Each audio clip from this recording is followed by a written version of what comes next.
Hello guys, आप देख रहे हैं टेक्निकल सर्विस। आप इस वीडियो में सीखिएगा सैमसंग सिंगल डोर फ्रिज है तो कस्टमर का कंप्लेन है कि कूलिंग नहीं हो रहा। तो चलिए चेक करते हैं और सॉल्व करते हैं। तो हम लोग चेंबर को पहले चेक करेंगे और ये देखिए ये चेंबर में लीक हो गया है। बर्फ़ निकालने के चक्कर में चाकू या स्क्रू ड्राइवर से ये चेंबर लीक हो गया, उसके कारण गैस भी लीक हो गया, अब कूलिंग भी नहीं कर रहा है। तो हम लोग चेंबर को चेंज करेंगे और सॉल्व करेंगे प्रॉब्लम को। तो ये चेंबर डोर है, चेंबर डोर को हम लोग बाहर निकाल रहे हैं। स्क्रू ड्राइवर से हल्का नीचे की ओर पुश करेंगे हम लोग तो ये डोर खुल जाएगा, चेंबर डोर। तो ये देखिए हल्का सा पुश कर रहे हैं तो ये लॉक से हट जाएगा, ये निकल गया डोर। अब हम लोग ये डोर फ्रेम खोलेंगे तो हर मॉडल में अलग अलग रहता है सिस्टम। तो ऊपर हम लोग का स्क्रू लगा हुआ है, 2 स्क्रू है, और नीचे 2 स्क्रू रहता है या नट बोल्ट भी रहता है ऊपर। तो हम लोग में ये सैमसंग मॉडल में स्क्रू दिया हुआ है तो स्क्रू हम लोग खोलेंगे। ऊपर साइड में 2 स्क्रू है तो दोनों स्क्रू को हम लोग खोल रहे हैं। तो ये खुल गया। अब हम लोग नीचे की ओर 2 स्क्रू है तो दोनों स्क्रू हम लोग खोलेंगे।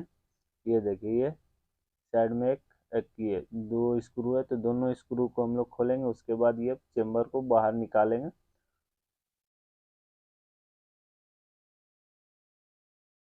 तो ये एक स्क्रू खुल गया। अब दूसरा स्क्रू हम लोग खोल रहे हैं।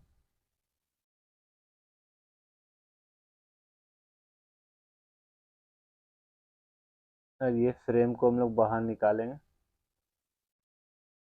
Chamber frame.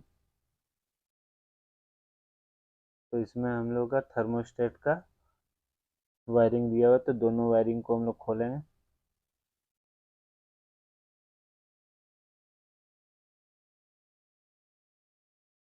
तो ये वायरिंग एक खुल गया, दूसरा भी खोलना है। तो दोनों वायरिंग खुल गया और फ्रेम भी बाहर निकल जाएगा, बट नीचे सेंसर है तो सेंसर को लॉक से हटाएंगे तो ये खुल गया फ्रेम। अब हम लोग चेंबर को बाहर निकालेंगे। तो सबसे पहले हम लोग पाइप को सेट करेंगे ताकि आसानी हो पाइप काटने में। तो ये पहले हम लोग कैपिलरी को तोड़ रहे हैं प्लास से, ताकि ये हॉल, इसका जो कैपिलरी का हॉल है वो बंद ना हो। और ये सक्शन लाइन को पाइप कटर के मदद से ये पाइप को काटेंगे।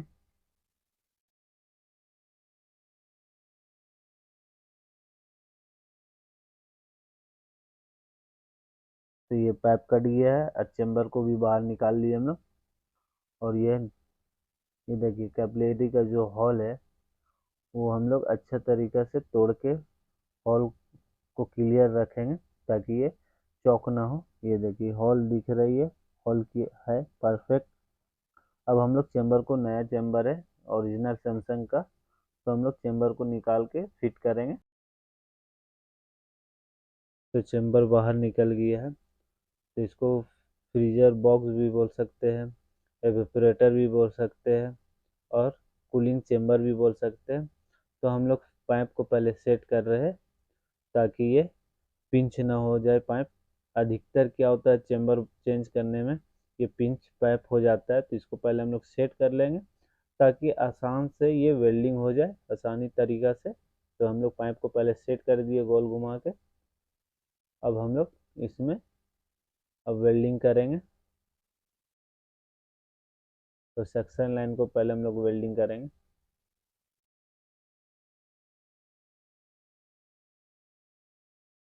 ये सेट हो गया पाइप।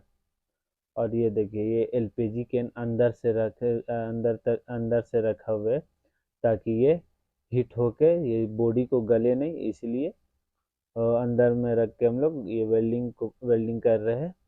और इधर से करते हैं तो पूरा बॉडी में हीट पड़ता है, इसलिए ये बॉडी गलने का डर रहता है। तो हम लोग पहले अंदर से ये हीट करके वेल्डिंग कर रहे हैं। ऐसे वेल्डिंग करेंगे तो बॉडी में कोई चीज़ का दिक्कत नहीं होगा, कोई चीज़ बॉडी भी गलेगा भी नहीं। तो ये वेल्डिंग हम लोग कर रहे हैं।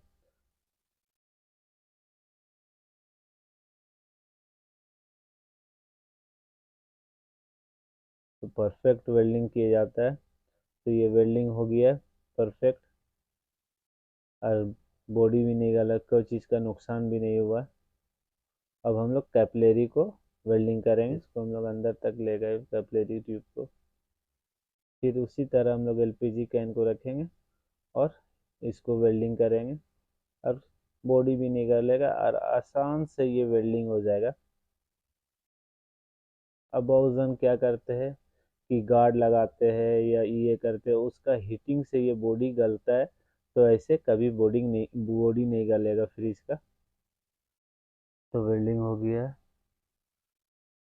तो अब हम लोग चेक करेंगे इसमें कि वेल्डिंग परफेक्ट हुआ है कि नहीं। तो छोटा सा शीशा हम लोग ले लेंगे और पीछे रख के चेक करेंगे कि ये वेल्डिंग सही हुआ है कि नहीं। देखिए इस तरह से हम लोग शीशा लिए और चेक कर रहे हैं वेल्डिंग परफेक्ट हुआ है, लीक का चांस नहीं है। तो अब हम लोग चेम्बर को सेट करेंगे, उससे पहले हम लोग पहले पाइप को ठंडा कर लेंगे कपड़ा की मदद से। तो ये वेल्डिंग परफेक्ट हो गया है।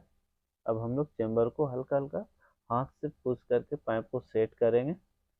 सेट करने के बाद फिर चेम्बर को लॉक में जो है इसका घाट में उसको बैठाएंगे। तो इसको हम लोग हल्का हल्का पाइप को सेट कर रहे हैं ताकि ये पिंच हो जाए नहीं। ऐसे में बहुत चांस रहता है पिंच होने का। तो हम लोग आराम से ये सेट हो गया है। अब इसको लॉक में बैठाएंगे। तो ये पीछे साइड में जो लॉक है तो उसमें लॉक में बैठाएंगे। तो ये बैठ गया लॉक में नीचे से, देखिए। अब हम लोग फ्रेम इसका जो है इसको हम लोग कनेक्शन कर रहे हैं। ये थर्मोस्टेट का कनेक्शन है, तो इसको कनेक्शन हो गया। इसका कवर लगा लेंगे।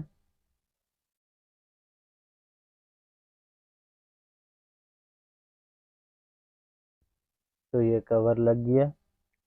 अब इसको फ्रेम को चेम्बर जो फ्रेम है चेम्बर फ्रेम, तो इसको हम लोग घाट में बैठा लेंगे। देखिए जहाँ जहाँ लॉक है इसका फ्रेम का, वहाँ वहाँ इसको हल्का हल्का पुश करेंगे और सेट करके ये लॉक में बैठाएंगे।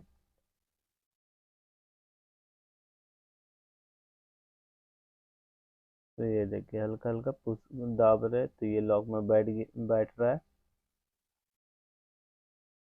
तो ये लॉक में बैठ गया। अब स्क्रू स्क्रू इसमें टाइट करेंगे जैसे जैसे खोले थे स्क्रू।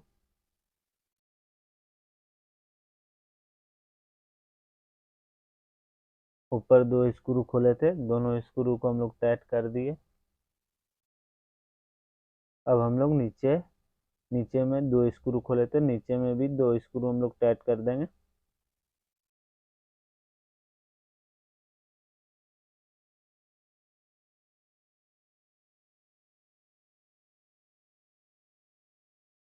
तो ये दोनों स्क्रू टाइट हो गया है। अब हम लोग सेंसर को इसका सेट करेंगे। जो सेंसर हम लोग खोले थे ये थर्मोस्टेट है। तो हम लोग अभी सेंसर को सेट करेंगे। नीचे में सेंसर है तो लॉक में ये बैठा देंगे सेंसर को। ये सेंसर भी लॉक में बैठ गया। अब सेंसर पाइप है जो वो एक क्लिप है उसमें भी बैठा देंगे, उसको लॉक में लगा देंगे। तो ये लॉक में बैठ गया। अब चेम्बर डोर है, चेम्बर डोर को भी फिट करेंगे जैसे खोले थे। तो हल्का सा पुश करके ये डोर लॉक हो गया। अब नीचे हम लोग गैस रिफिल करेंगे। तो ये ड्रेन बॉक्स है, तो ड्रेन बॉक्स को हटा दिए। कभी भी चेम्बर लीक हो तो ड्रायर फिल्टर चेंज करना ही करना है और फ्लैशिंग करना ज़रूरी है। तो हम लोग ड्रायर फिल्टर को चेंज कर रहे हैं और ये पाइप को काट के ड्रायर फिल्टर को पहले हटाएंगे।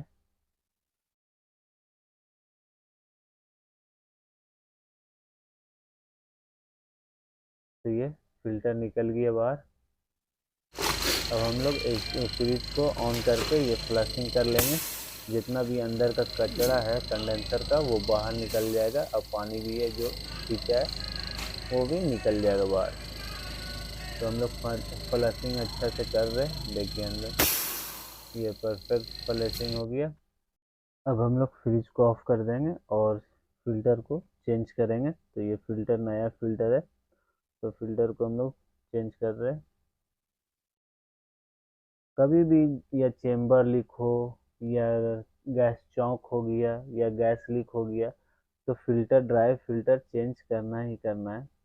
ऐसे चेंज नहीं कीजिएगा तो फिर चॉकिंग का डर रहता है। तो हम लोग कभी भी हम लोग चेंज होता है तो ड्रायर फिल्टर हम लोग चेंज करते हैं। तो ये हम लोग ड्रायर फिल्टर को अभी वेल्डिंग कर रहे हैं।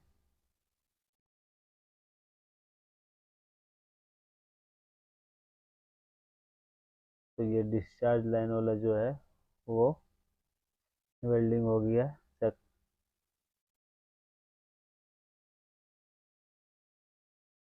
अब कैपिलरी ट्यूब के पास वेल्डिंग करेंगे।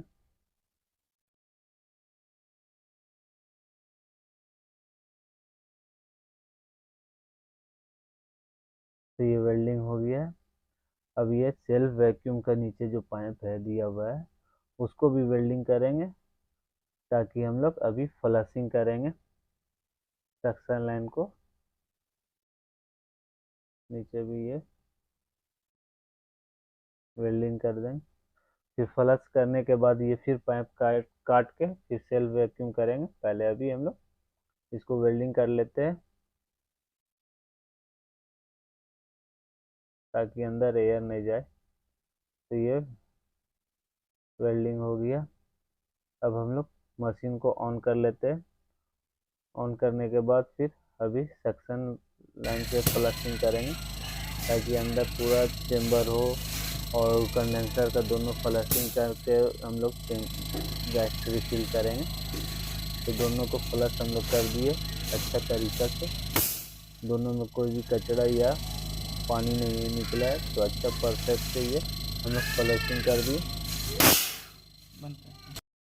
तो अब हम लोग इसको मशीन को ऑफ कर दिए। अब इसमें वेल्डिंग करेंगे सेक्शन लाइन में।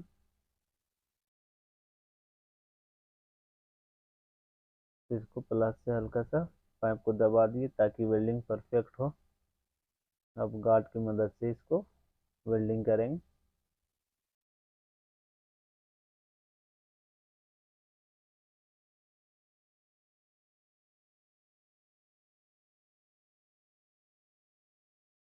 अच्छा से वेल्डिंग होना चाहिए, ताकि गैस लीक ना होना चाहिए।